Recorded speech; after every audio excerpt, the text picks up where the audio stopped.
Onde fores, irei, onde morreres, morrerei, e lá serei enterrado, quando o anjo faça por mim. E ainda mais, se qualquer coisa além da morte nos separar. Juramento para a batalha.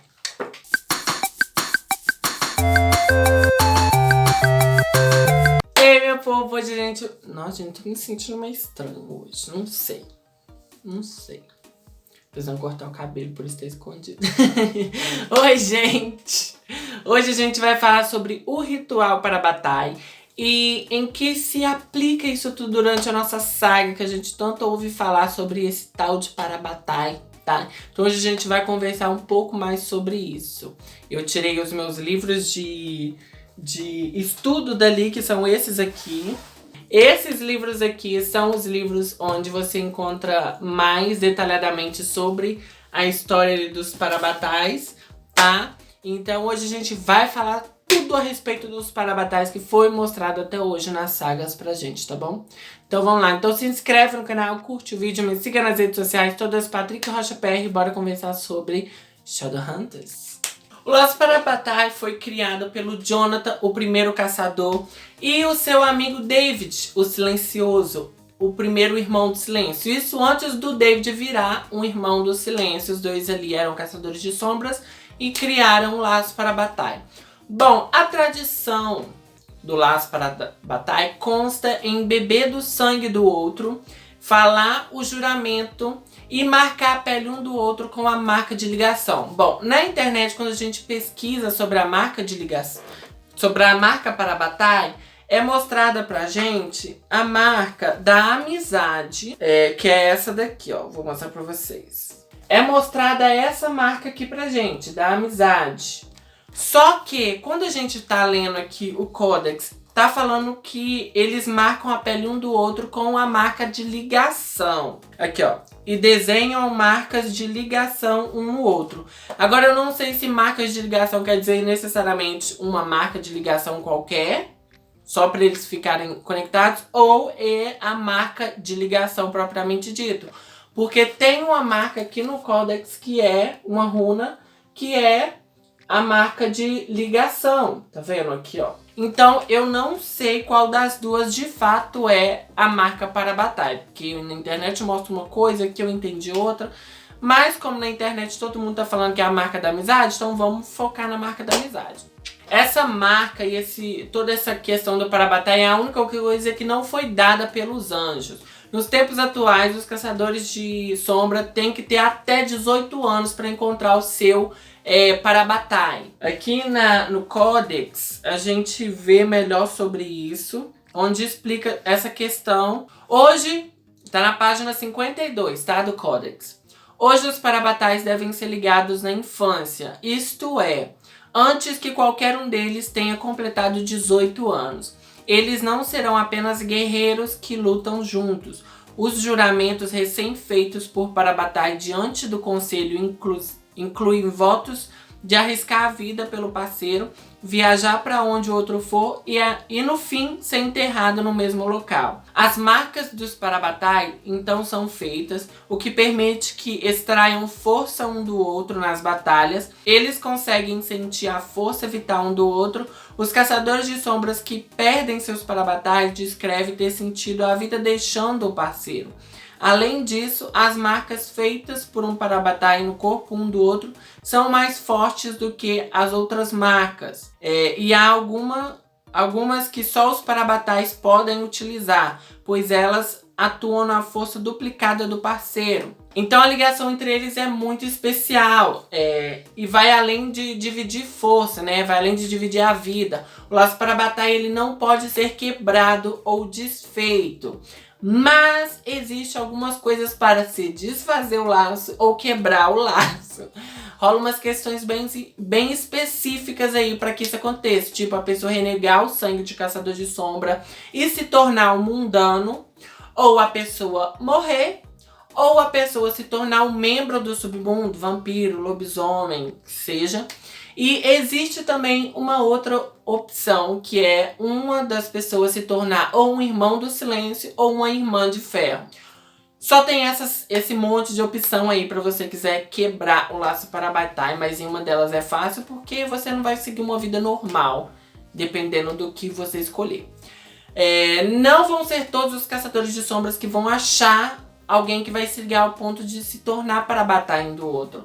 Muitas pessoas vão passar a vida sem saber o que é essa ligação, mas para aqueles que já fizeram, bom, só pode ter um Parabatai durante toda a vida. Mesmo que a pessoa tenha morrido, seu Parabatai tenha morrido, você não pode mais ter outro Parabatai. E diz que o Parabatai que tá vivo sente a morte um do outro, como eu acabei de ler aqui. A única coisa que é proibida, estritamente proibida entre as pessoas que dividem um laço de Parabatai é a ligação romântica. Essa é a coisa mais proibida e por lei entre caçadores de sombras que são Parabatais. Aqui ainda na página 52 do Codex, fala sobre esse laço proibido entre eles, que é o único laço proibido aos Parabatai é o laço romântico. Estes pares precisam manter a dignidade da ligação guerreira e não deve permitir que ela se transforme no amor terreno que chamamos de Eros. O fim da Idade Média foi inundada com músicas de trovadores que cantam o amor proibido entre os Parabatais e as tragédias que se abatia sobre os mesmos. Os alertas não tratam apenas do coração ferido e de traição, mas de desastres mágicos impossíveis de serem contidos quando o Parabatai se envolve de forma romântica.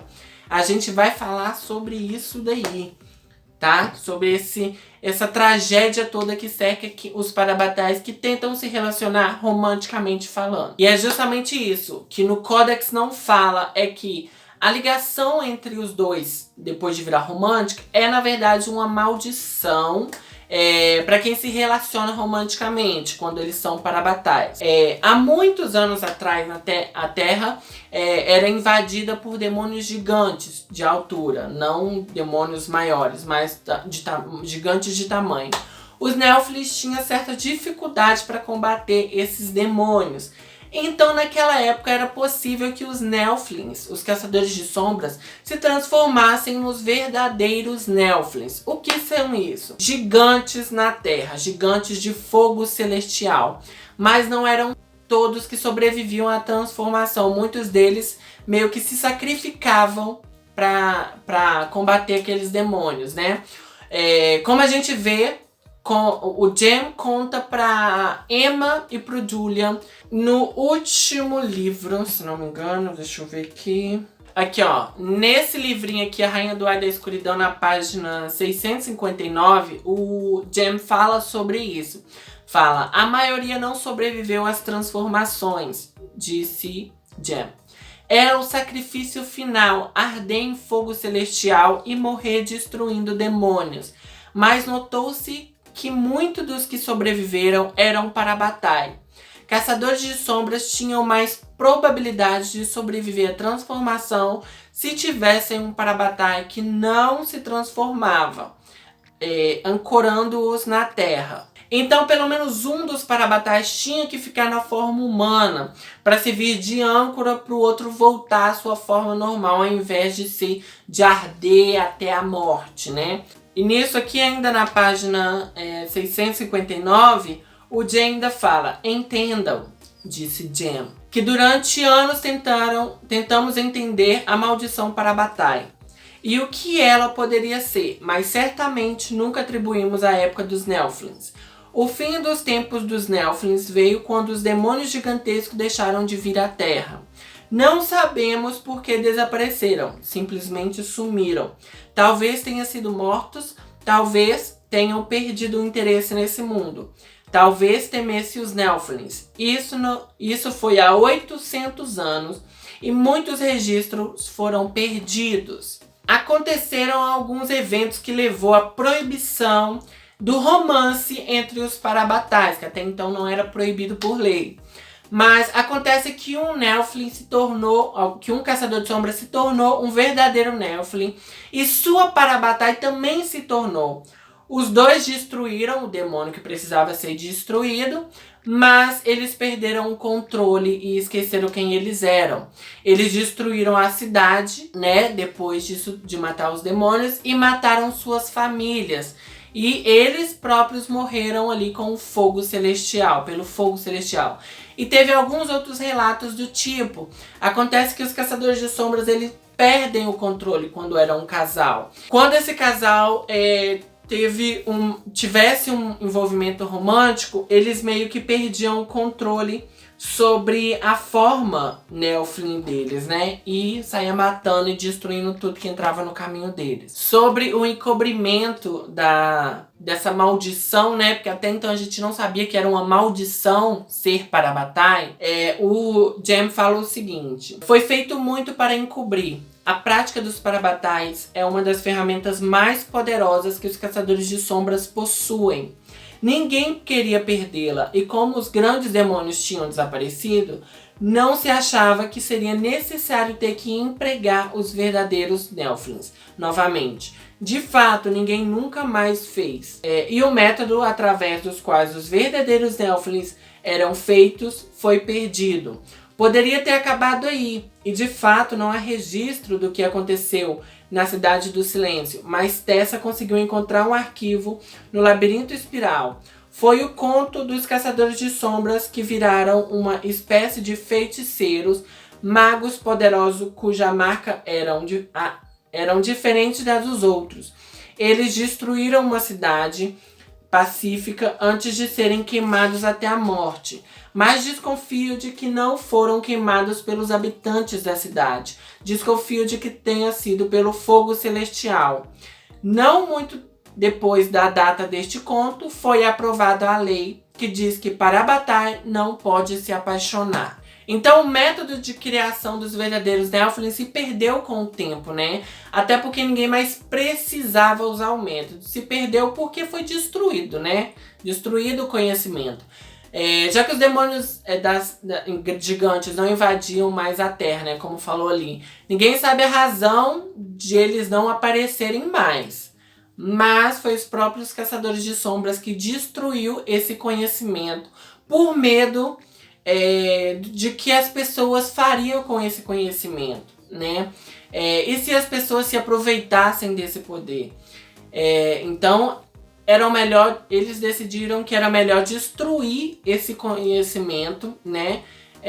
E criar uma lei que impedisse, desencorajassem esse tipo de relacionamento. Existem punições para aqueles Parabatais que se apaixonam, né? Existe certa punição para isso, né? Por lei, que tá no livro da Dama da Meia-Noite, na página 257, aqui no finalzinho, aqui ó, no finalzinho, tá aqui ó. É decretado que aqueles que passaram pela cerimônia Parabatai, eternamente ligados pelo termo do juramento de Saulo e David, e de Ruth e Nomi, não devem se casar, não devem ter filhos juntos e não devem se amar de forma eros, mas como filha e ágape. A punição para a contravenção dessa lei será decidida pela clave: separação dos Parabatais em questão, exílio das famílias, e se o comportamento criminoso se mantiver, as marcas serão retiradas e eles serão expulsos dos Nelflings. Jamais voltarão a ser caçadores de sombras. Assim é decretado por Raziel. Sed lex, dura lex. A lei é dura, mas é a lei. Eu tenho um vídeo aqui sobre a lei é dura, mas é a lei. Você pode olhar aí no canal. Para desfazer as marcas e não submeter as opções que eu apresentei para vocês, existe uma maneira, mas ela é um pouco drástica. Não um pouco drástica, mas muito drástica. Para quebrar o laço Parabatai, você precisa destruir a marca Parabatai original, que se encontra escondida, guardada na Cidade do Silêncio. Mas se você destruir a marca original, destrói todas as marcas pelo mundo. Ou seja, todos que têm o Parabatai iria perder essa ligação. O que implica isso ao mundo das sombras, a gente não sabe. Mas para fazer isso precisa da espada mortal. Eu tenho 90% de certeza de que isso ainda vai acontecer na próxima trilogia da Cassandra Clare sobre o Kit e o Ash, que provavelmente vai ser a última trilogia, tá? Se você não tá sabendo, infelizmente. Mas eu tenho quase certeza que isso vai acontecer, porque deixaram isso muito claro aqui no Artifícios das Trevas.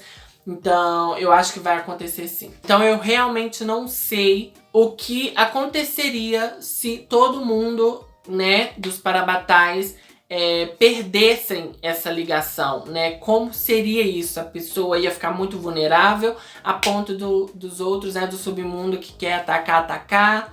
E, sei lá, né, gente, aqui vai implicar isso ao nosso universo das sombras. Em toda a história dos Caçadores de Sombras, tivemos algumas pessoas que desfizeram o laço para Bataille, algumas usando alguma dessas opções que eu apresentei.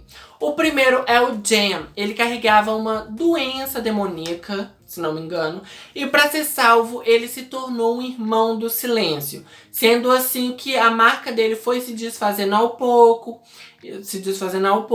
e quase se tornando meio que invisível no corpo dele. O seu Parabatai era o Will Herondale. Depois tivemos o Luke. Quando ele estava no ciclo, ele e sua turma foram ali matar uns lobisomens ali ao redor de Idris, sabe, de boa, sabe, um rolê aleatório.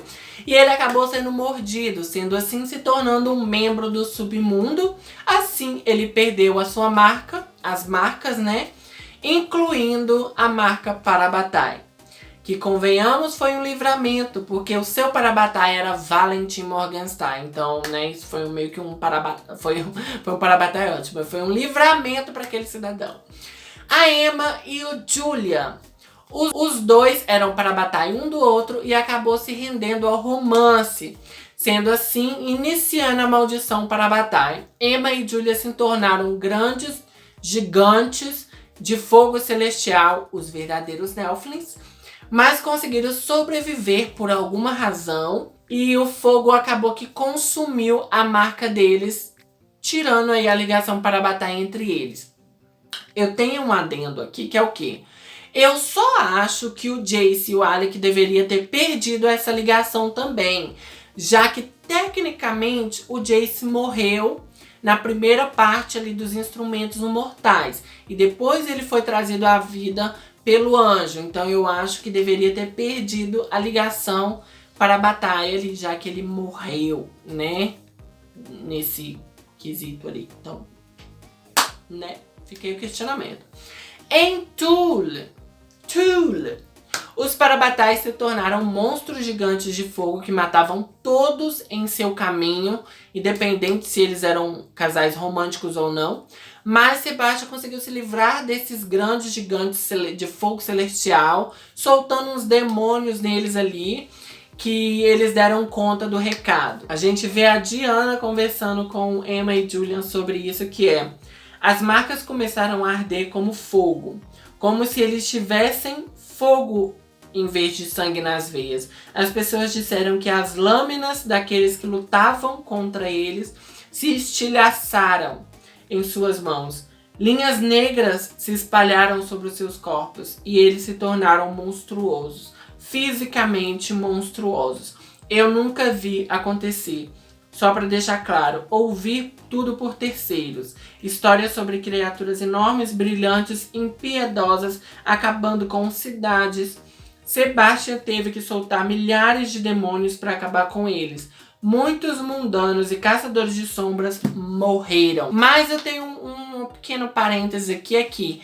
A maldição, a ligação para a batalha só se torna uma maldição para aqueles que têm envolvimento romântico, né? Para aqueles que são ali só parceiros de guerra, parceiros de batalha, essa é uma ótima aquisição, conseguir a marca para a batalha.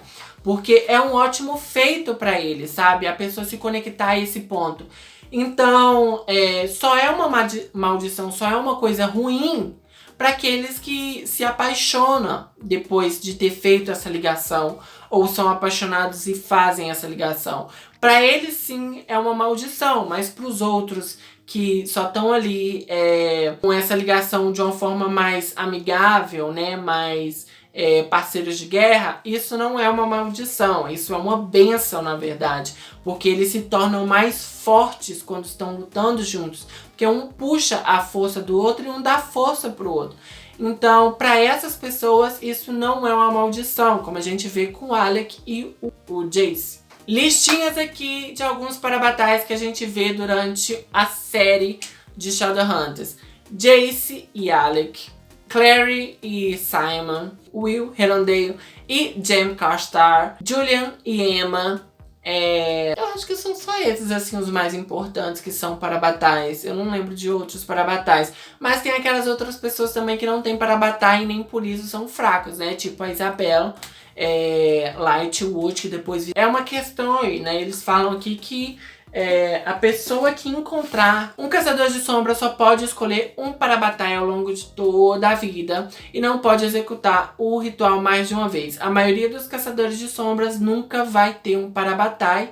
Se você, novo Nelvin, conseguir algum, considere uma grande bênção. Então tá aí, meu povo, um pouco sobre os parabatais. Se é uma maldição ou uma bênção, depende do seu relacionamento com o seu parabatai. Bom, meu povo, no mais é isso. Me diz aqui nos comentários, tá? Sugestões de vídeos que vocês gostariam de ver a respeito do universo, né? Do mundo das sombras, tá bom? Então, no mais é isso, tá, gente? Se você gostou do vídeo, dê um joinha, se inscreve no canal, compartilha o vídeo, compartilha o canal, ativa o sininho para receber as notificações.